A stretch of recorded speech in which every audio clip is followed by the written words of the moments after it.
And we welcome you into our Catamount Coaches Show, our Southern Conference Tournament preview, live from the Ramsey Center. Of course, our tournament preview brought to you by Catamount Jacks, where we've been most of the season with our Catamount Coaches shows, but today bringing it in-house here on the concourse, right outside where they have the Purple Zone. Hadn't been up here since they had the Purple Zone events here, but really nice. Make sure you join the Catamount Club so you can take advantage of these Purple Zone events when you come to see the Catamounts play in basketball, and of course, obviously the pregame socials with football as well. But again, special thanks to all of our folks with Catamount Jacks for helping make our coaches shows possible all season long. Again, spearing right off the end of football season when we were down at Rogers Brothers, going right into Catamount Jacks. I really appreciate all their work that they've put into these all season long. Of course, you got the bar, the social house right there with the axe throwing in the back. Again, we still got to get out there. That's going to be one of our things this spring is get everybody out there, all the coaches, and see who can throw the axes the best. And trust me, once we do that, cameras will be rolling, and so we can bring that to you on our next Coaches Show. Daniel Hooker from the Catamount Sports Network, joined first by Western Carolina men's basketball coach Tim Kraft. And Coach, obviously, you know, before we jump into tournament talk, you wrap up the regular season, but this is always an exciting time of year. Your record's back to 0-0, so to speak. It's a brand new season once again. Your thoughts on going into the conference tournament this week? Yeah, you know, you kind of take a deep breath after finishing the regular season and get excited to go into Asheville knowing that any team can win the tournament, right? And, you know, it doesn't matter what your record is. The games are played between the lines, and, you know, we know we have a team that can compete with any of the teams in this league. And so, yeah, we're excited to go out on Friday and play Mercer to start. Right. Of course, tournament opens on Thursday with the women's tournament, 4 games all day Thursday, 2 women's games on Friday morning. Then the men's tournament will start on Friday evening. And then, of course, all day Saturday is the men's tournament. Women will have their championship on Sunday. Men will play until Monday night with the championship there in Asheville. And I think on both sides of the ledger, quite honestly, you look at it, and it's really unpredictable coming in. Get a look at the bracket here on the men's side, and you see, again, you're playing Mercer. We'll talk about them again, the team you just saw not a week ago, but got them right back here. But you see that Citadel VMI game right there, and keeping in mind on that game, you know, VMI swept the series during the regular season, but the Keydets have never beaten the Bulldogs in a postseason game, so that'll be interesting to keep an eye on that one. Yeah. So, again, the Citadel is one of those teams that's been right on the cusp all year long, just like our Catamounts, just like Mercer, and really just like VMI. And I think playing on Friday can sometimes be an advantage, but then you see, of course, the winner of the Western Carolina-Mercer game rolls in to get number 1 Chattanooga. Then you got the 4-5 matchup. You talk about Sanford and Furman right there. And Furman swept the regular season as the number 5 seed, so they beat the number 4 seed in the regular season twice. They won by 2 at home, won by 8 on the road. And then you get the nightcap, the night session. Of course, the VMI Citadel winner goes in to face UNCG. And then you got Wofford and ETSU. And you look at that, they split, both teams winning on the road. So the oddity of the Southern Conference, a lot of times you talk about splitting, you're going to get the win at home. But again, Wofford won by 3, ETSU won by 5, close ball games throughout. So you get all that going in then into the weekend. So again, Friday to get to Saturday, Saturday to get to Sunday, Sunday find yourself playing for a championship. And, Coach, you look at that, you see that bracket, and, again, you got to go through, first of all, Mercer, then you've got Chattanooga on the wings. But how many times in your career have you faced a team to end the regular season, and that's been your first draw in the tournament? Not many, but it has happened. You know, we've had that happen a couple times when I was at my previous school, and it's a little weird. It's a little weird, but, you know, the one thing is it makes the prep a little easier for the coaches and the players, and we don't have to do a lot of preparation on the personnel because we just went over it. It's just kind of reminders and any adjustments we want to make in the game plan, which, you know, both teams I'm sure will make some. But it's you know, we beat Mercer here. They beat us at their place. This one's on a neutral site. You know, I'm excited about the tournament. Our team's excited. I'm thrilled to coach in the Southern Conference tournament. You know, and you know my years in the Big South, the coaches and the administrators in the Big South were always envious of what we have here in the Southern Conference tournament, playing in Asheville, the tradition we've had in Asheville, the following, the way the city gets behind it, the regional footprint so that so many schools, fans can get to the games. You know, it was something that we talked a lot about in our meetings, like how we could recreate something like that in the Big South. So I'm fired up to be there as a coach. Yeah, and I still think it's one of the best tournaments out there. I think it still is about the fan. I think that's the big thing. You talk about some of the bigger tournaments that have turned into status symbols to be able to go. It's less about the fan and more about, hey, I got to go as a status symbol. I think now this is a tournament that plays to the fan and it plays to the schools. And again, as you said, having the pep bands, the dance teams, the cheerleaders, everyone there, the fans all coming in. And of course, the first 2 days of the women's tournaments, they have Education Day where they bring students in to help fill the arena. Because again, 11 o'clock draw early on is a tough draw. But you talk about that. And of course, you see there, Catamount Central will be at the Beer Garden this year. Again, before all the men's games, be sure to stop by there and hang out with all the Catamount fans before you come into the arena. Make sure you get ready to go. And that's your pregame spot is the Beer Garden all tournament long for Western Carolina, of course, as we try to paint Asheville purple. And I think it's something we need to own. Quite honestly, it's what I look at when we go to Asheville. It's in our backyard. It's in Western North Carolina. That's where we are. Of course, this one has a little bit more impact because of the fallout and everything that happened from Hurricane Helene, getting Asheville back up and running. So I think this tournament might have a little more to lend itself to helping with the recovery of the area. But again, I just speak to having our biggest alumni base being in Buncombe County and all the fans there, being able to come out and support this team no matter what, and just wear the purple out to the ball games and be there loud and proud.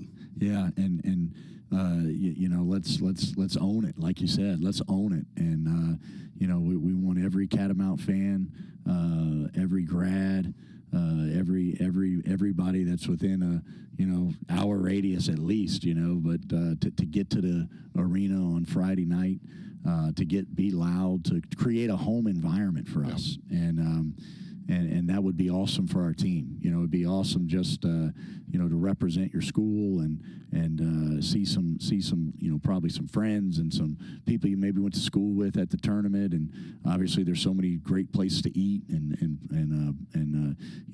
breweries and all the stuff like that at Asheville to do before the game, at the Beer Garden, after the game.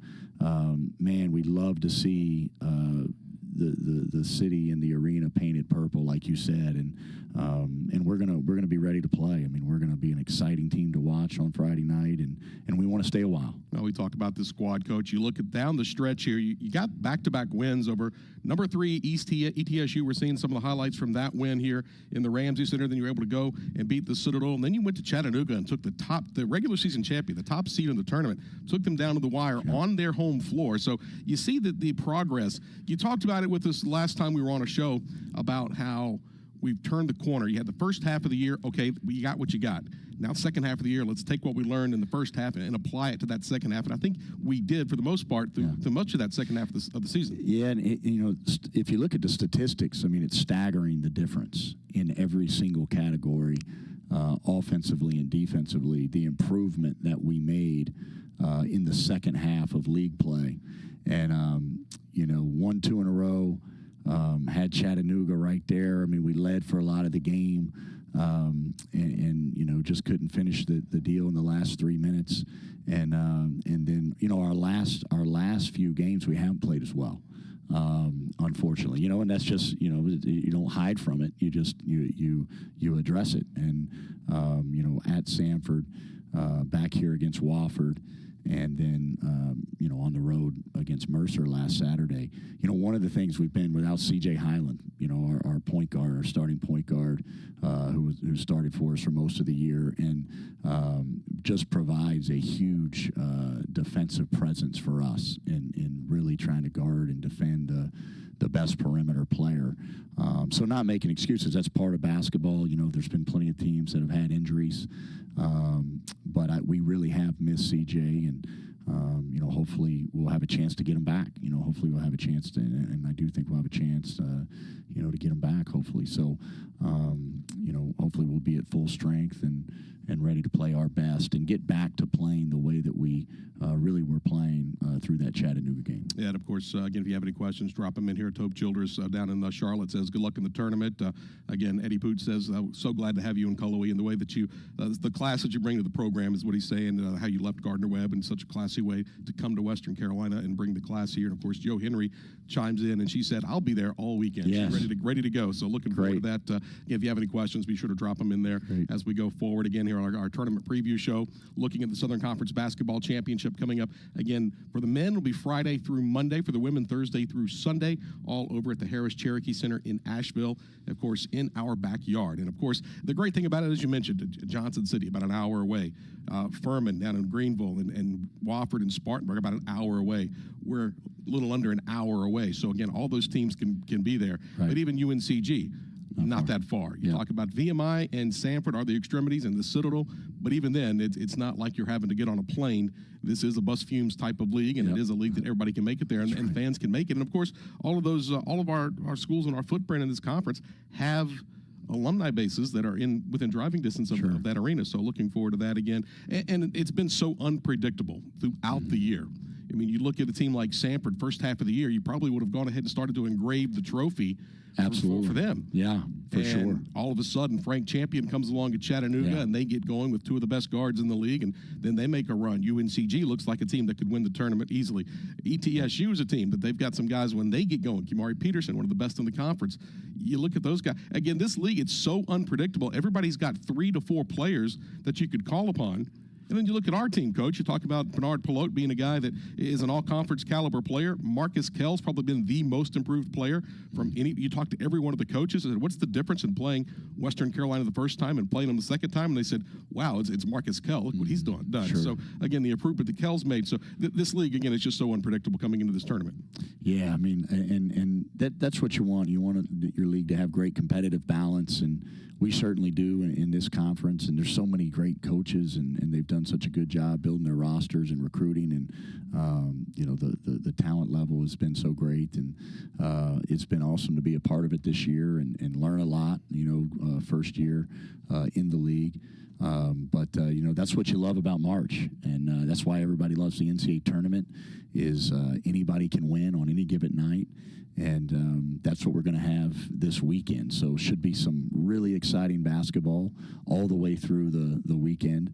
But man, like you said, just encourage folks to get out and see us and on Friday night, and have really appreciated the fans throughout the year, the way they've supported us at home and just been so positive as this young team has, really just had to go through a lot of growing pains and like you said, I mean we've really improved here coming down the stretch, and I think have confidence that we can certainly win on Friday night and have confidence that we can play and compete and beat any team in the league.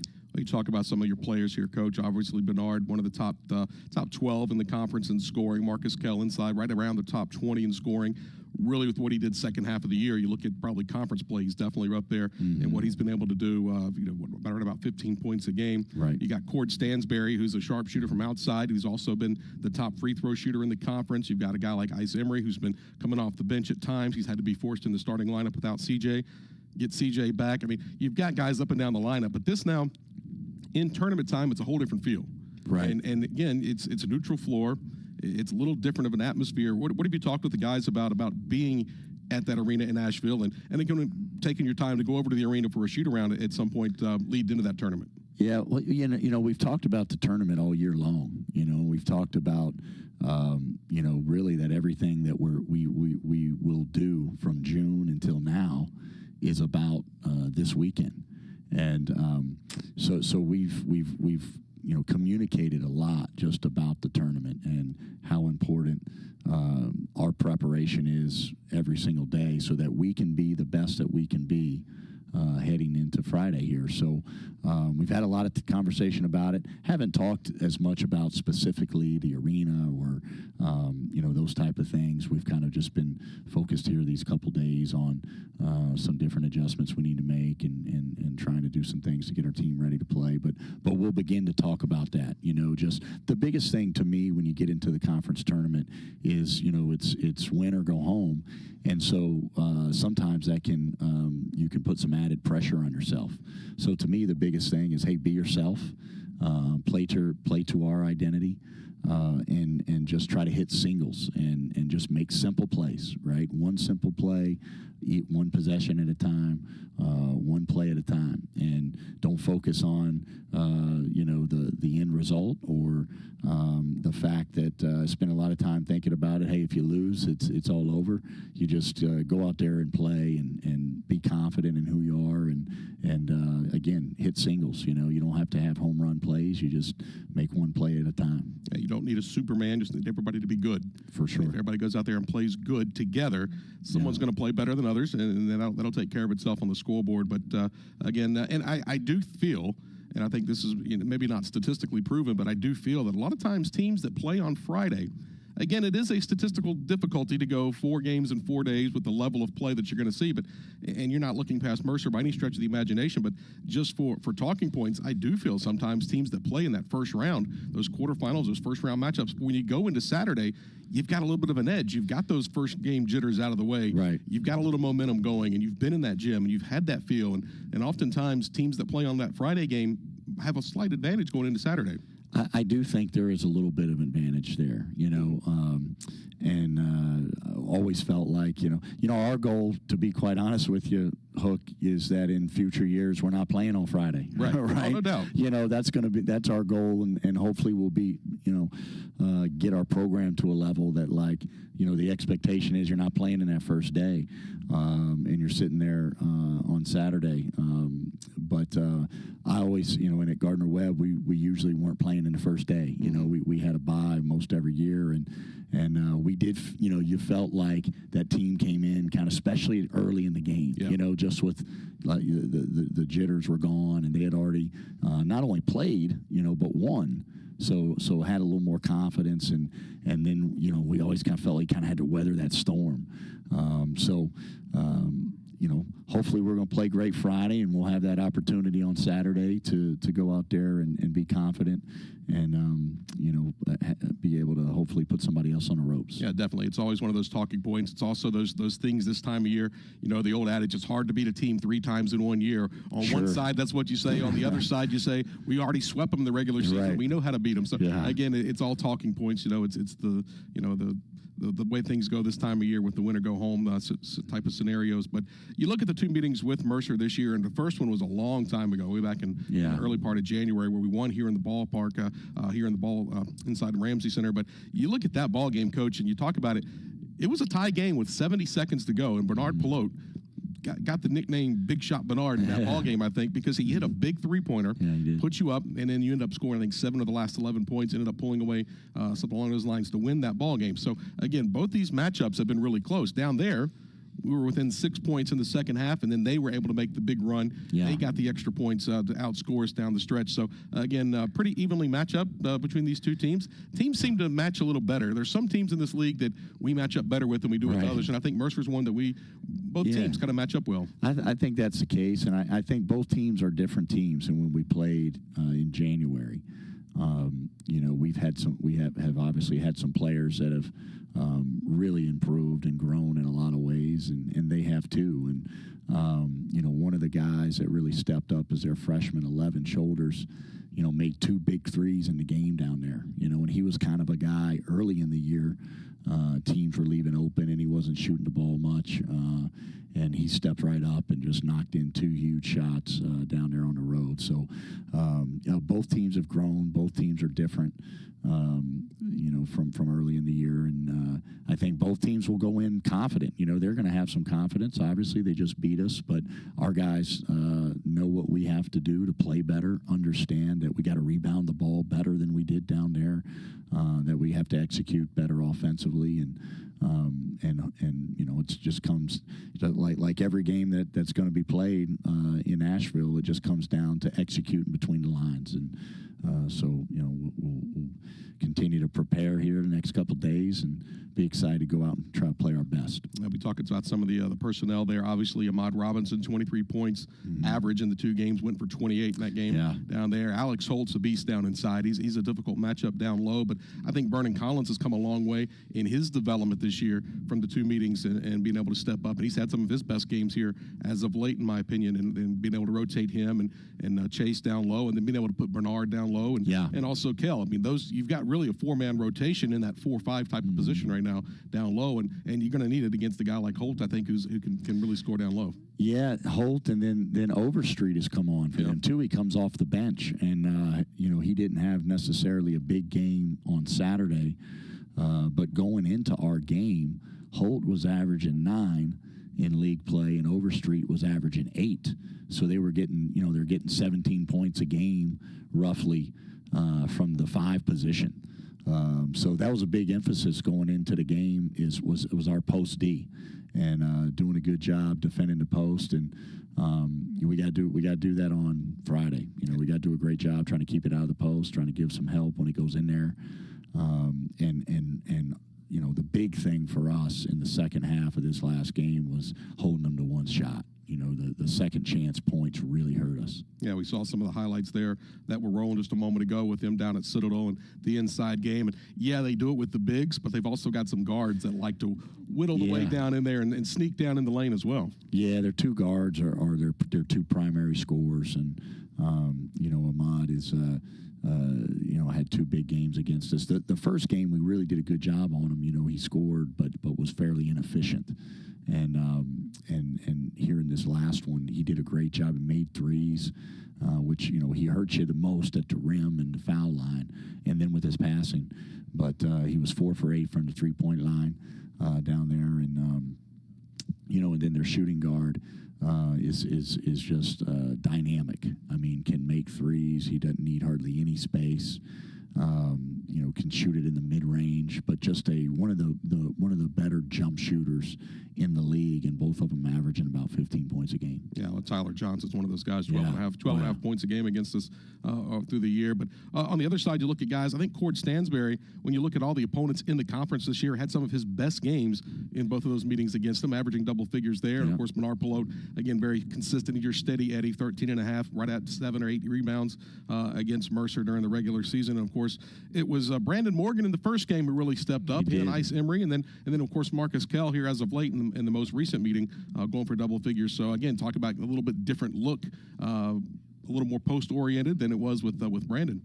Yeah, I mean, we need everybody to step up and play well. We need them all, and Brandon and Ice have really been called on to handle most of the ball handling duties with CJ out the last few games, and they're more than capable of doing that, as well as called upon to then have some added in Cord as well. The 3 of them, some added defensive responsibility, on those 2 guards, and Robinson and Johnson, and both of those guys can make you pay. Our guys have their work cut out for them defending those guys. We had to do a better job than we did on Saturday, that's for sure. What's this week look like for you and the team now as you start to look towards Asheville? Obviously, leading in here on Tuesday, just a couple of days removed from getting on the floor. But what does it look like as far as practice and getting over to Asheville? Yeah, good question. You always go back and forth with kind of how you want to approach a longer week. Right. I think more than anything else, we gotta win on Friday, right? And so you don't want to look too far ahead, but you also want to try to, be aware and cognizant of, hey, the goal is to continue to win, and so you don't want to wear guys out, and you want to be fresh. And we've just to let you know what we've done. Monday and today were really light days for us. And, we worked on some of our defensive coverages, more just really putting them in and just some kind of light reps. And then we've done quite a bit of skill work, but pretty short days, pretty short days. And tomorrow, will be will be our longest practice of the week. And, our most physical practice of the week, playing live a little bit. And then Thursday we're going to go over and practice in Asheville, because then they give us a shoot-around time at night once the women's teams are done playing. So we'll go over to Asheville. We'll be able to practice over there. We'll be able to catch a little bit of the women's game, and try to go over and support them while we're there. And probably put the finishing touches on the game plan and trying to get as many reps as we can without wearing them out. And we don't want to get anybody hurt as well. So it's always something you kind of think about. How competitive, how hard do you want to go? And I think you've got to compete a little bit, or you got to have an edge. But you also don't want to lose anybody, especially with us being having been banged up in the past few games. Well, that's always that thing. If you can master tournament play, that's where you can make the money, right? In terms of being able to go out and do things, because all of a sudden it's mastering, how hard do you go? You got to win the game you're in. But in the back of your mind, keep in mind, well, if I give them a little extra minutes here, or if I take a little minutes away here, how will that play out through the course of 4 games in 4 days, which is obviously is our goal as we head over to Asheville again. Tickets, you can call our ticket office to 828-227-2401. All the tickets for the single sessions are done digitally this year. Go ahead and buy a tournament book, though. You can get those books through our ticket office, because I tell you what, this is going to be a very exciting tournament. I think this tournament, more than any other year, and I've been to every tournament since 1996. Wow. And I think of all the years, this tournament is probably the most unpredictable going in, with the way that it looks in terms of the teams that have a chance to win. Because I think there's anybody really 1 through 10 that can go out there and get it done.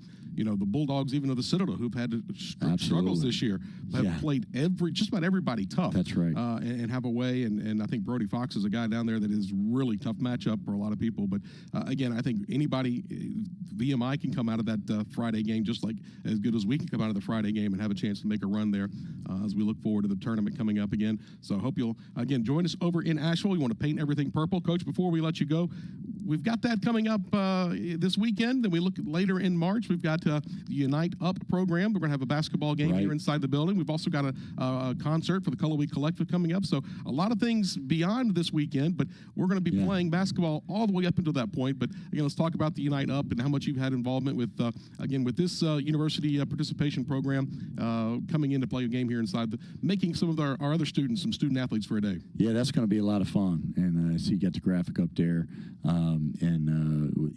I think it's just a great idea, a great initiative, and the Unite Up program is really a unique program that we have here at Western Carolina that they don't have on a lot of campuses. Right. And in fact, some schools are coming in to see and try to see how we do that here. And it's again, a really neat program that we have here at Western, and it's going to be awesome to make these give these students a great day and get a chance to coach these kids. And, our student athletes, to be around them and help them and try to teach them a little bit about basketball, but more than anything else, just let them have a great day and a lot of fun. And there'll be, of course, free admission for the fans that can come in. We're going to have a whole game day atmosphere feel. We're going to have cheerleaders and dance team and pep band, everybody trying to get involved in this and looking forward to that day. And, of course, again, would be remiss if we didn't talk about the Nashville Songwriters Concert that's benefiting the Color Week Collective. I know that you guys have been really headlining on trying to get that up and going, and tickets on sale through colorweekcollective.com for that event. Yeah, going to be, first off, an awesome event to attend if you love music, especially country music. It would just be a wonderful night out. In addition to that, you're going to be supporting Catamount Athletics and our basketball program as we continue to try to elevate this program and build it, build this program and be able to recruit good players and retain good players. The ability to fundraise is vital. Is so vital in this ever-changing world of NIL and all the different things that is different about college athletics in this day and age. It's just critical. It's so important. So this is an event that we've worked together with the collective and as well as some of the folks in the athletic department to really just put a great event together that people can come and support the Catamounts, but also have a lot of fun, whether it's with their business or their family, and really enjoy a great entertaining event here. Yeah, for songwriters who also are artists in their own right. Also, dinner could be involved if you buy one of those options with dinner. And, of course, special thanks to Ingles for all that they do to help put that concert on coming in here. And again, just a proud supporter. Again, on Ingles Court inside the Ramsey Center. Right. That's definitely a good tie-in with them as well. All right, Coach, before we let you go and we start talking women's tournament that gets underway first on Thursday, 5 o'clock on Friday night, men's team will be in action against the Mercer Bears. Let's talk to the fans one more time, Coach, here, trying to paint Asheville purple. Get a look at that bracket. Go ahead and get the path, the road map put in there. Again, Friday, Saturday, Sunday, all the way to Monday night. And have a big time on ESPN on Monday night. But, again, talking to the fans out there, starting at the Beer Garden with the pregame festivities and getting things rolling. Make the call to action here, Coach. We need you. Yeah, we need you. We need, starting at 11, right? 11 on Thursday, sure. Come see the women play, and then we follow it up on Friday night. We, like you said it at the beginning, I loved how you said, hey, we need to own this. We need to paint the Asheville purple this weekend. Hey, we got such a great opportunity to create a home environment for ourselves Friday night at 5 o'clock. And, you're going to see great basketball. You're going to see great basketball. You're going to get opportunities to support a group of great young men with our team that have worked really, really hard and, excited about going out and playing our best and representing Catamount Nation on Friday night. And then just, throughout the weekend, the league is so good. And if you love basketball, you're going to have a great time. So, definitely calling all Catamount fans. Hope to see you in the Cherokee Center Friday night at 5, and we will be ready to play. Looking forward to that, Coach. Again, they'll head over on Thursday morning. We'll have the women's game at 11 o'clock. Then they'll have their shoot-around later that night. And then, of course, at 5 o'clock, we'll get it underway after the women play again on Friday, after we knock off the top seed coming up on Thursday morning. That's what we're going to talk about next. We'll be joined by Western Carolina head women's basketball coach Jonathan Sippes. Coach, wish you the best of luck. All right, and we'll talk with you. We'll have all the games, of course, on the Catamount Sports Network. We'll have a 4:30 airtime ahead of the 5 o'clock tip on Friday evening. And, of course, we'll be on at 10:45-ish for the women's game on Thursdays as well. Gary Ayers and I will have the call over in Asheville. Again, so bring your smartphone along and pull it up there and be in the building listening to us at the same time. But look forward to having that going and wish you the best of luck, Coach. All right, thanks. We'll continue with our Catamount Coaches Show, our Southern Conference basketball, our Ingles Southern Conference Tournament preview. As we continue up next, we'll talk women's basketball coach with head coach Jonathan Sippes as we continue here from Cullowhee in the Ramsey Center, brought to you by our good friends from Catamount Jacks. Don't go anywhere.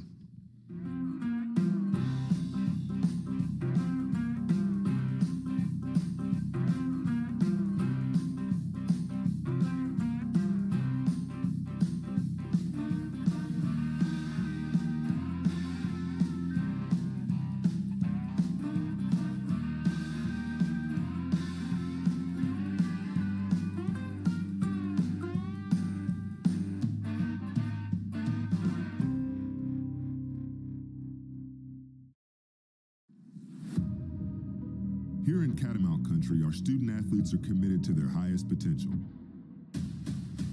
They study hard, train hard, and make us proud. Now it's our turn to make sure where they compete matches their commitment to success.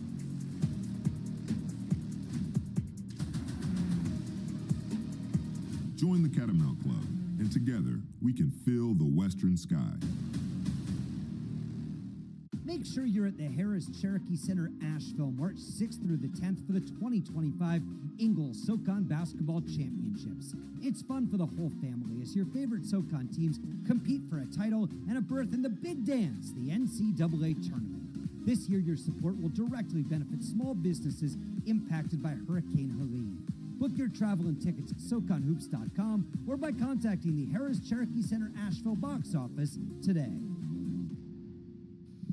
Again, don't forget, get your tickets to the Southern Conference Basketball Championship, the Ingles SOCON Tournament coming up in Asheville this weekend. Again, getting underway on Thursday. We get to raise the curtain on that with Jonathan Sippes and the women's team. We'll play that ball game. But again, get your tickets in advance. Contact the Catamount Ticket Office. Get your tickets through us. Again, all digital tickets for the single sessions, but you're going to want to buy a book. You're going to want to be at every single game throughout the tournament. I know I'm going to basically camp out, I think, at the arena until they kick me out for watching every single game. Again, this tournament, one of my favorite times a year. Been to every tournament since 1996 myself. Love this time of year. It's just so exciting. And Coach, again, your first time to go through this tournament, but you've got plenty of tournament experience. Again, what's it like getting ready to go now from regular season into that third season? You guys always talk about 3 seasons, preseason and non-conference, then you have conference, and you got tournament. what's been your talk so far as you guys have finished up the regular season? We'll talk more about that, but what's been the first message you guys as you start preparation for the weekend? Well, I think you talk about, as you mentioned, that third season, almost like a rebirth, right? And you have 14 league games on our side, to kind of get the seeding positioning. But, in the end, especially the way our tournament's balanced with 8 teams, like nobody gets a bye, nobody gets a double bye. You've got to be able to win 3 games in a row. And I think seeing the competitiveness of our league, we've talked, obviously, knowing who our opponent was going to be since Saturday, of those 2 games and the competitiveness and where we were in both of those games, and just that small margin of we were on the losing side with leads into the fourth quarter in both games. But I think you got to have a tremendous amount of pride. We've talked to our team about this year of being a lot of firsts. Obviously, my first year as the head coach, but first in being 40 years and since we'd gotten 10 non-conference wins. Obviously 11 years since they've gotten this total number of wins in 13, and just again talking about those positive things that hopefully our team can collect with the experience and the pain of losing those 2 really close games to UNCG. And obviously the one will be less than 2 weeks ago at their place, a place they went 13-0, and we had two chances in the last 20 seconds to tie or take the lead. So it's an exciting time. I don't it always gives you you can see that joy in your team when there's still a goal that's on the table for them. And I think that's been the fun part, is after winning on Saturday and having the positive momentum to be able to go into the tournament, no matter what league you're in, it's just exciting. You're exciting to live scout and see what you have, and for us to kick the tournament off, obviously, for both the men's and the women's side is something pretty special. And obviously we have a pretty formidable foe in front of us. Yeah, for sure. Talk about the best defensive team in the conference, but it's going to be best offense against best defense. Why not have best on best? The top scoring team against the top scoring defense. And you talk about this bracket top to bottom, Coach. You mentioned it as you have, everybody's got to play. Nobody gets a bye. Everybody's got to go in, and you start on equal footing on the opening day, and you take a look at the bracket up and down. And again, it's really competitive all the way across the board. You mentioned the 2 games that, again, they might have swept us in the regular season, but the old adage, we just talked about it a minute ago, it's hard to beat a team 3 times in 1 year, and everybody talks about it. Lowest point differential in terms of teams that they played against, maybe Wofford, I think, who's the only team to beat them this year in terms of the difference in scoring. And it's just one of those real positive things here as you look at going against UNCG. You got to have some confidence. The girls have got to have some confidence going in, thinking, you know what, we've played with this team, and they're the best in our conference. They've proven that. We can play with them. No question. We were able to get Grace Pack back for that first matchup with them, to obviously give us some more depth inside. And I think, of all the things Coach Patterson should be, applauded for this year, that depth has been so important for them. And obviously for us to get an extra post player, and obviously the good things that, Grace has done in both games. And, biggest thing is you get an extra body then against, Clayus Kane. But, for us, I think, again, in that matchup, there are just certain teams, no matter what league you're in, you match up a little bit better. And, right. And obviously their commitment to defense, I've said this before. I said it to Coach Patterson after our first game. They remind me so much of Coach Stringer's Rutgers teams. They're going to be so solid defensively, but they're also going to make sure that you've got to guard them for a longer period of time. And not that anybody ever rests during a game, but they're going to rest on the offensive end a little bit to have that energy to be able to defend you, with such an aggressive play. And, these games have both come down to the rebounding margin. They've been able to be a better offensive rebounding team than us. And obviously something we've struggled with this year is taking care of the basketball. But, I think one of those things, we have shot it well in both those games. We had out-rebounded them the whole first half and really into the fourth quarter of both games. So, again, is it that extra 1 or 2 plays that we can be able to make to put ourselves in the exact same position we were the first 2 times, and that's a chance to win come the last 2 minutes of the game. You start talking about upperclassmen on this team, and, of course, one of your seniors, graduate student, AC Carter, named first team all-conference. Love being able to talk about that in this show. That came out earlier today, and congratulations to AC Carter, first team all-Southern Conference, led the league in scoring all year long. Had a chance to talk with her on our last show, and just the enthusiasm she brought of being able to get what she wanted in her last year, and that's being able to go out and perform and play, and now being rewarded for that. But you have her, then you have Zenoria Cruz, and you have Jada Burton and Chelsea Wooten. You have a lot of upperclassmen on this team that are playing their last game. Reagan Trum, we honored, and of course Nicole Azar. You know, it's one and done now. Now it's that time where that finality is starting to be there, but it can also be a good motivator. No question. You know, what we've tried to do here over the last 3 or 4 games is just, you know, is put that out there and say you're only guaranteed 3 games, and obviously those are the last 2 regular seasons in the tournament. But what we started talking about is 3+. You get an opportunity to be in a game that can continue, that you can add on another game. And, you know, one of the things we talked about, you know, yesterday as we got the team back after the off day on Sunday was with the expansion of the leagues, there's a lot of teams that are done. You know, there's teams now with leagues not having everybody go to the conference tournament that their seasons are over. You know, they're not practicing. They're not even getting the chance to play in a conference tournament and be appreciative of that opportunity, you know, that we get to be together as a group, you know, whether it's on the bus, whether it's practicing, whether it's a walkthrough, whether it's dinner, you know, the night before we play, you know, the game on Thursday. So I think the appreciation side of that with the people you're talking about is truly will be their last game from the eligibility standpoint. You know, one of the things I can say about AC is you know, she's talked about, you know, to our staff, to our team of, you know, there's times when you're tired or you're sore and maybe you just, you don't want to push it that much more. And I think with her, she keeps saying, like, this is what I wanted. This is the position I wanted. This is, you know, I want to be the chance to be an alpha on a team. And so I think that's been really good for somebody like Tyja Beans to see. I never have to worry about how hard she goes, but again, just that mental side of, like, everybody's sore right now. Everybody's got to do their job and take care of their recovery.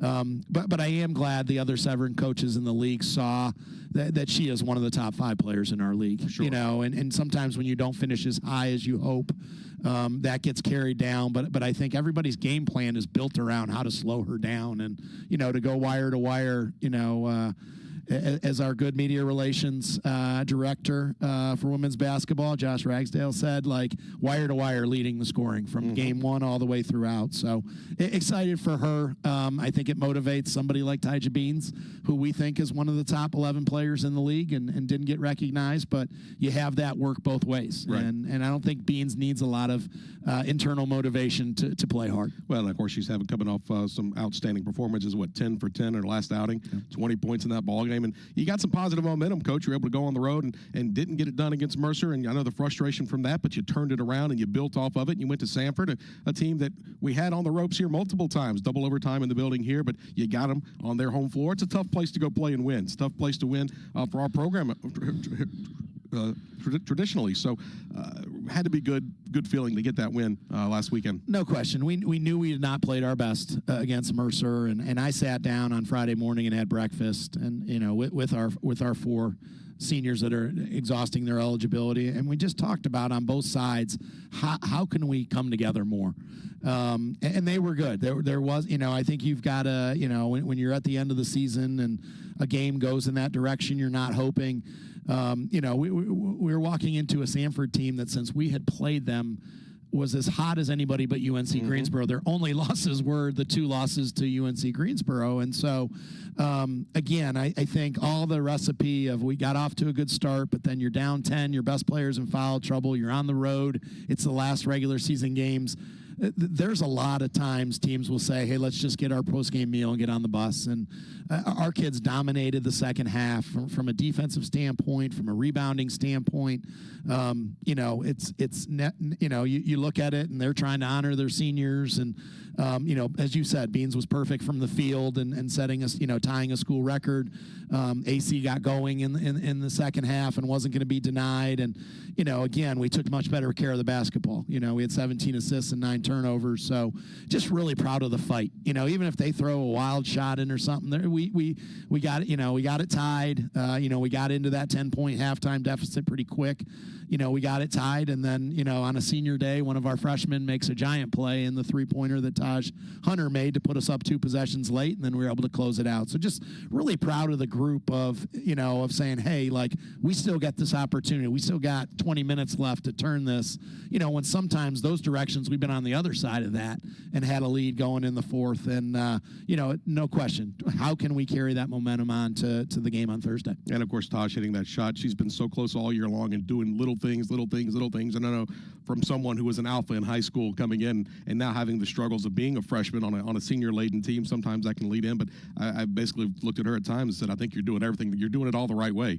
You just keep doing what you're doing because you're definitely being a contributor. And you talk about AC Carter, first-team All-Southern Conference, and again, Beans could have been an all-conference player, one of the top rebounders, and also one of the top, 15 in scoring. And then you look at Jada Burton, who led the league in assists, and what she's been able to do, averaging just under double figures. So you've got people that are doing a little bit of everything. And then Zenoria Cruz has kind of been that journeyman, that player that's gone the 4+ years here and has seen the ups and the downs and has ridden through all of them and came back for one more year and gave you that opportunity. So I think the physicality that this team can play with, I think, is one thing that when I talked to Trina Patterson, that Coach Patterson was a little concerned about, because she knows that this team is a hungry team. It's a senior team. It's a veteran team, but it's also one that plays very physical. So you start looking at UNCG, that's what they're looking at coming in.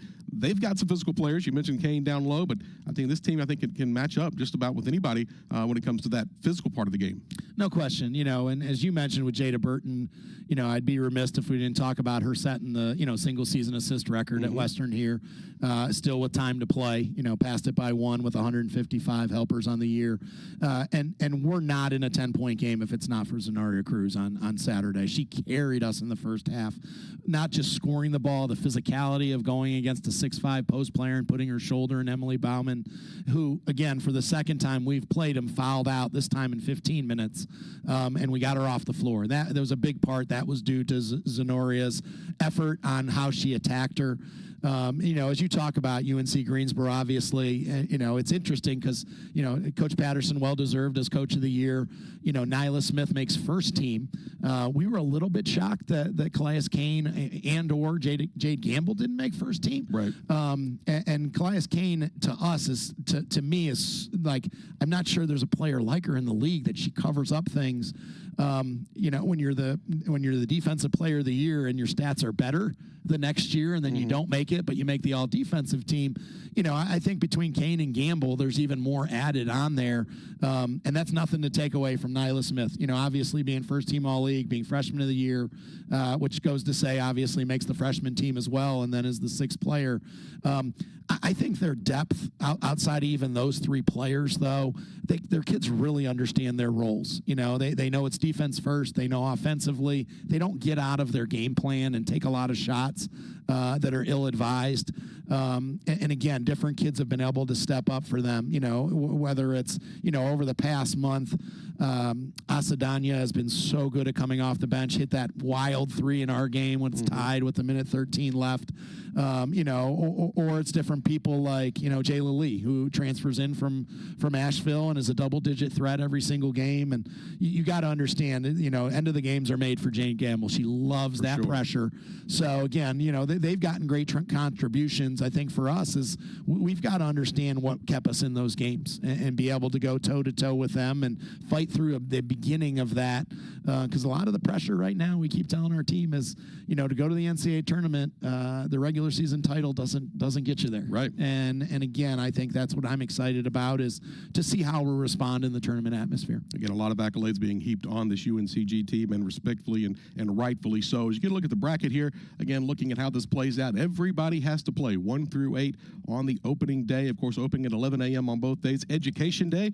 So, again, if you're going to come, make sure you bring some earplugs because the Asheville Screaming Youngins are going to be out in force. And that's always just a great atmosphere because it could be cavernous. It could be tough to get people. 11 o'clock on a Thursday is a tough draw, but you bring in those kids. And then it's up to our dance team and our cheerleaders and our pep band to get those kids engaged and pulling for Western Carolina and not UNCG. And that's going to be the big battle during the pregame. So there's already a battle going to be taken on before we ever get to the floor at 11 a.m. But you see the winner of that will get the 4-5 matchup. You talk about, you look at that Wofford and Sanford. Wofford won the regular season. They won it by 35 and by 8. They both won both games. But again, they're right there in the 4-5 matchup. But then you look at Chattanooga, who dominated Mercer. Mercer has a win over some good teams in the league as well. And then you look at that Furman ETSU. And I'm pretty sure Furman won both regular season meetings as the number 6 seed over the number 3 seed. So, again, like we talked in the men's tournament, this thing's crazy. It's wide open. Anybody can beat anybody. The closest games that UNCG had all year, except for the one they lost, were against Western Carolina. Maybe the one team they didn't want to see coming up in the tournament. But, again, it's just wide open. We talk about the madness of March, and that's exactly what plays in. The Southern Conference is a prime example on both sides of the brackets that start on Thursday and runs through Monday. Yeah, it's wild to see the bracket, and it changed so much on Saturday, For right? sure. So, with us beating Sanford, that dropped them. Wofford obviously was 6-0 to start the year. They've had a couple of different kids. Obviously, we've known the whole conference season. Rachel Rose hasn't played, but I don't see that Helen Matthews will probably play. Her arm was still in a sling on the last game, and obviously Evangelina, Polk has really stepped up her game. But so it's different. Like Sanford's going to see a different Wofford team than when they played the first 2 times, and Sanford's getting healther and obviously playing well. But now they've got to put that pass game against us, behind them and get themselves settled again. And I'm sure Coach, Carly will be able to do that. But that's what's great about tournament basketball. It's you throw that out like you talk about. You split with the team. Obviously, Coach Kraft splitting with Mercer, playing a team, back to back. I've had to do that as a head coach before as well. It's amazing when teams know each other so well. So much of it comes down to the intangibles. Or do you get a couple baskets off under out of bounds? Do you get a couple of offensive rebounds that maybe you don't just score on, but you get a foul and it puts somebody on the bench for an extended time? So that's the great part. I think not only, March Madness doesn't wait and start on the NCAA tournament. It starts with these conference tournaments, and it's a lot of fun. I'm looking forward for my first opportunity to be in the Southern Conference tournament. And I think it actually started the first weekend with the way things played out the final weekend of the regular season with some of the jostling and moving. And you see there, of course, Beer Garden will be the home for Catamount Central. Catamount fans will meet. Of course, you're probably not going to go to the Beer Garden before the 11 o'clock game, but Early Girl Eatery over in Asheville, Catamount Central, will be moving there in terms of the morning. A lot of Catamount fans can all gather. A lot of our parents hopefully will all gather together, have some breakfast together on their own, and then be able to meet and greet and come together to the arena, walk en masse in purple. One big wave coming over from Early Girl Eatery. Again, check CatamountSports.com. We'll have all that information. But again, the Beer Garden will be the post-game place for after that ball game, after we win that game and are advancing on to the next day at 11 a.m. That's the good thing. It's one of those things that 11 a.m. game could be a burden. It could be a blessing. Because sometimes you don't have to sit around all day. It could be in the last game, not play until the 7:30 at night or whatever, and you got to wait all day. But now you get it out of the way, and then you get to sit back, and you have more time just to go and get ready for the next one. So I think 11 o'clock sometimes, it's a tough time slot, but it could be good. Well, and how have you prepared for it, right? Have you played a game? Obviously, we've played a game, at 11 a.m. One of our scrimmages was at 11 a.m. to try to prepare for that, Kids Day game against Gardner Webb, and even when we went on the road and we played earlier, obviously that was on Central Time at Oklahoma. But, I think it's important, when you look at that. I think one of the hardest things when you're sitting around and playing a regular 7 o'clock game, you have a shoot around and you kind of have a routine. When there's other games going on, you're just itching to get your team out there and you want to watch. And obviously you've done your preparations and everything, but that it is hard to play that last game of any tournament just because, whether whether it's your own tournament they're already playing or other tournaments. You're flipping channels. You're trying to look at different scores. I'm excited to get it started, and obviously we're in that game because of where we finished in the league. But it's set. Both of us have to get up and be in that time slot. And again, it's something on a neutral site court. Anything can happen. But again, I think as history shows, like that ability to play a team a third time, a lot of those X's and O's go out at the window. Some of those preparations, we know what they're going to do. They probably have a really good idea what we're going to do. Is how we can execute, how we can take care of some of those little things, and then make sure we're not getting too high or too low, knowing that, for our season to continue, we've got to be able to win to do that. And be able to knock off the number 1 seed in the tournament. All right, Coach, what's your week look like as we head over? Obviously, practiced earlier today here in the building, and what's it look like for you as you guys get ready to head to Asheville? What's the travel plan look like for you guys? Yeah, so they assign a 55-minute shooting time on the arena floor, so our time is 2 o'clock tomorrow. So we're going to leave here about 12:30, so we have plenty of time to, stretch and change when we get there and, just get the sight lines, get a lot of shots up, handle the ball, get a feel for the floor, and then we'll go over to a high school and kind of finish the practice of more game plan specific things. And, I think with an 11 a.m. start, we'll do some of the traditional things we do morning of.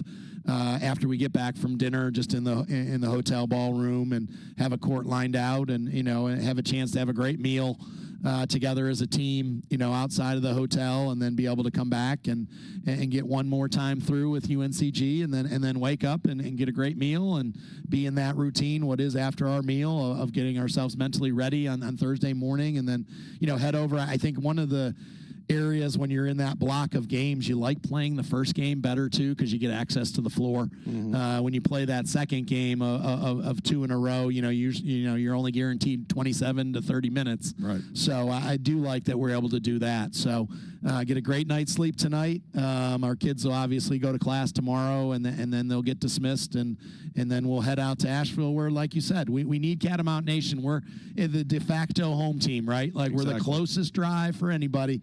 Let's make sure that we make sure they can see all that purple in the stands. Oh, for sure. Paint Asheville purple. Paint AVL purple. Use the hashtag in all your social media. Tell your friends. Call everyone. We want to see everyone out again 11 o'clock on Thursday. Then they'll be back on Friday at 11 o'clock. And then, of course, the men's team will play on Friday evening at 5 o'clock to get this tournament underway on both sides. And so, again, really looking forward to it, Coach. We wish you the best of luck as you travel over. And let's go get us one. Let's go over and get something we deserve. We've played so well at times.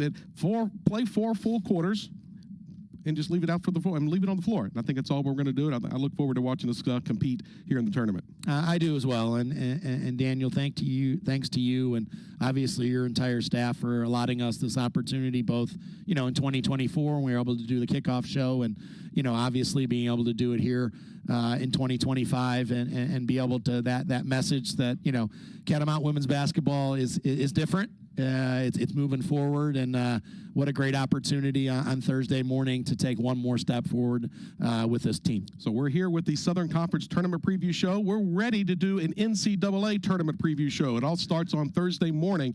Trust me, when we do that, we will have another show for you, and it'll be action-packed and chock-full all the way through. But we'll continue. We'll wrap things up on the other side of this quick timeout. We'll let Coach get going because he's got some work to do to get us ready to get to the NCAA tournament, to go dancing. He's got to shine the old dancing shoes, get those things ready to go. But, again, it all starts 11 o'clock. Wish you the best of luck, Coach. We'll talk with you over in Asheville. All right. Thanks so much, Daniel. All right. Paint Asheville purple. That's the rallying cry for this week. When we come back, we'll finish things up on our Southern Conference Preview Tournament show. We'll look at the brackets one more time and let you know how you can get tickets to make sure you join us in Asheville on the other side of this quick timeout. Back after this. Don't go anywhere. Now, what does it mean to live Western?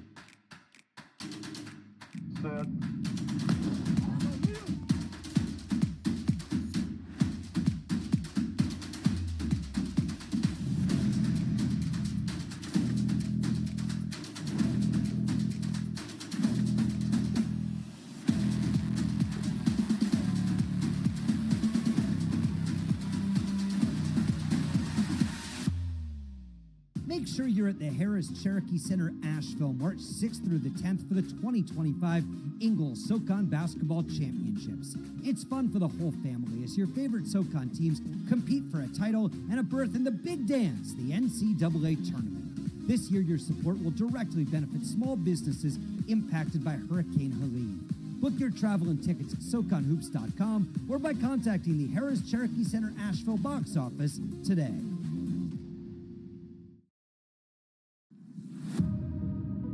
Here in Catamount Country, our student athletes are committed to their highest potential. They study hard, train hard, and make us proud. Now it's our turn to make sure where they compete matches their commitment to success.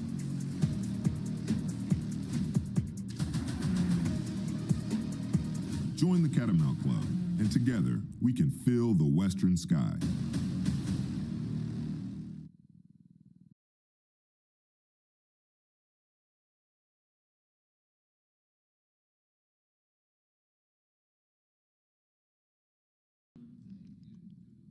Back to wrap things up here on our Southern Conference basketball preview show. Again, Ingalls Southern Conference Basketball Championship gets underway this week over at the Harris Cherokee Center in Asheville. 11 o'clock on Thursday, 5 o'clock for the men on Friday. Of course, the women would play again at 11 o'clock after we knock off top seed UNCG. The men will have Mercer in an 8-9 matchup. There's a look at the women's bracket. Again, it's all laid out. The roadmap is there all along the top. Again, we'll play there on Friday at 11 a.m. Then the championship would be on Sunday at noon. Why not get everything done early in the morning or the early first part of the day? Let's do it all the way through. UNCG, Western Carolina, of course, the Sanford-Wofford matchup is going to be intriguing with some of the injuries Wofford has, and Sanford playing better. That 4-5 matchup, really, can you call it an upset when 5 beats 4? We'll see if that plays out. And then Chattanooga, they've had Mercer's number all season long. We'll see if the Bears can figure something out going into tournament play as they open up the afternoon session. And then, of course, ETSU and Furman. Furman got the better half of ETSU throughout the year. So we'll see how that plays out as 6 knocked off 3 as things changed up at the end of that. So again, you want to be over in Asheville for that tournament on the women's side. Then, of course, on the men's side, it opens up at 5 o'clock with our men's team against the Mercer Bears, the 8-9 matchup. And then that 10-7, again, VMI, they won both ends of that doubleheader of that both ends of those 2 games on the year. But the Bulldogs have always beaten the Keydets when it comes to tournament time. Can they keep that string going? That's an interesting storyline as the military schools battle it out in the nightcap of Friday. Of course, when Western Carolina wins on Friday, it'll be Chattanooga at noon, number 1 seed, and nobody played them closer than we did there down the stretch on their home floor.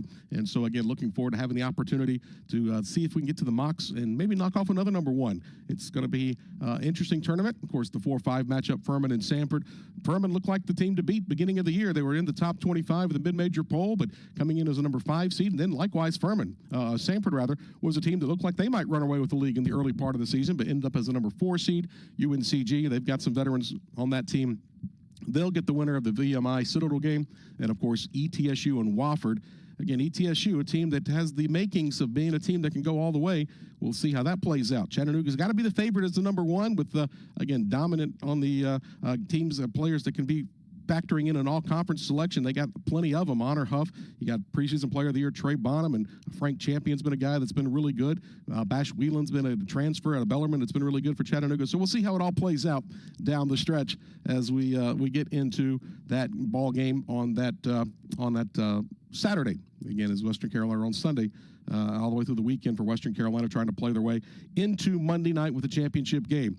Before we go, we'll take one more opportunity to reach around the Southern Conference and reach around looking at the around Western Carolina athletics here and some of the honors that happened today. 3 different players this week have been earned all Southern Conference and earned SOCON honors of SOCON Players of the Week. First of all, for baseball, Mason Holton got the Baseball Player of the Week honor. Again, he had 579 over the weekend, 10 RBI, one of 3 Catamounts that had double-digit RBI over the weekend as they knocked off, took 2 or 3 out from Ryder, a team that was picked 2nd in the Metro Atlantic Athletic Conference. So congratulations to Mason Holton earning his first weekly honor. Then on the other side for the women's team, how about what the softball team was able to do across campus? Maya McPherson led a very strong performance by the Catamounts, both in the circle with the freshman pitchers and, of course, with the bats as well, as Western Carolina went 5-0 in their home tournament. Again, what a way to open up your home schedule, but congratulations to Maya McPherson, Southern Conference Softball Player of the Week. And then how about on the courts? The court system. Jade Groen, born in the Netherlands, playing her college tennis here in Western North Carolina, but she is on the cusp of breaking. We talked about Jada Burton breaking the assist record in the single season. Well, right now, Jade Groen on the cusp of setting a singles victory record here in Cullowhee. She was named Women's Tennis Player of the Week. She improved to 3-0 in matches against Furman in her career, and that's pretty impressive, talking about the job that Furman has done with their tennis program over the years. So congratulations again, Mason Holton, Maya McPherson, and of course Jade Groen, all earning Player of the Week honors. Here's a look around Western Carolina athletics. Again, the women's golf team, great start for them as they're in 7th place, but how about Sadler Miller right now in the runner-up spot?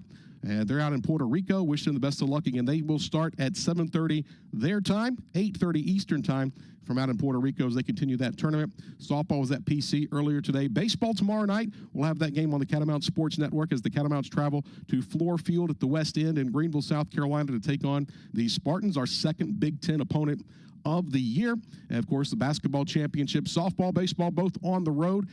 Softball team will be down in Rock Hill at Winthrop in a tournament action. The baseball team down at Georgia State in Atlanta. I think those games will be played at their field in Decatur, Georgia, by definition, if I read that correctly. They're building a downtown field for Georgia State, but they do play out in Decatur if you happen to make your way down there. But again, best of luck to all those teams traveling this weekend. Women's golf will wrap up their tournament with Wednesday and Thursday as they are in competition. On the horizon, the men's golf team will head down to St. Simon's Island, the People's Championship at Sea Palms. Looking forward to that event coming up. Again, People's Golf sponsoring that for Western Carolina. So again, practice for football team also going on. How about that? We just got the first two underway. They'll have one more practice before spring break, and then it'll be time to take a little bit of time off and then back at it again. March 17th. Would be remiss if we didn't mention One Day for Western. You see it there on your screen. March 26th, the big fundraising day, One Day for Western. Hope you'll take an opportunity to go to oneday.wcu.edu.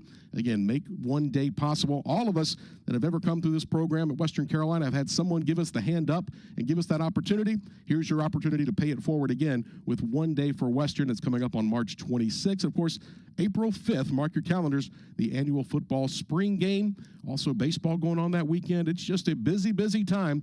The March Madness continues all the way through April, I think, as things gear up down the stretch as you'll head towards SOCON championships for tennis, for golf, and of course, heading to May with the championships for baseball and softball. One last time, don't forget the Beer Garden over in Asheville. That'll be the Catamount Central coming up for the games in Asheville. Of course, Early Girl Eatery over on Wall Street in Asheville. That'll be the place where we gather prior to the women's game on Thursday, 11 a.m. Get your tickets by contacting the Catamount Athletics Ticket Office. Go ahead and do it now. Reach out, send them an email, whatever you have to do.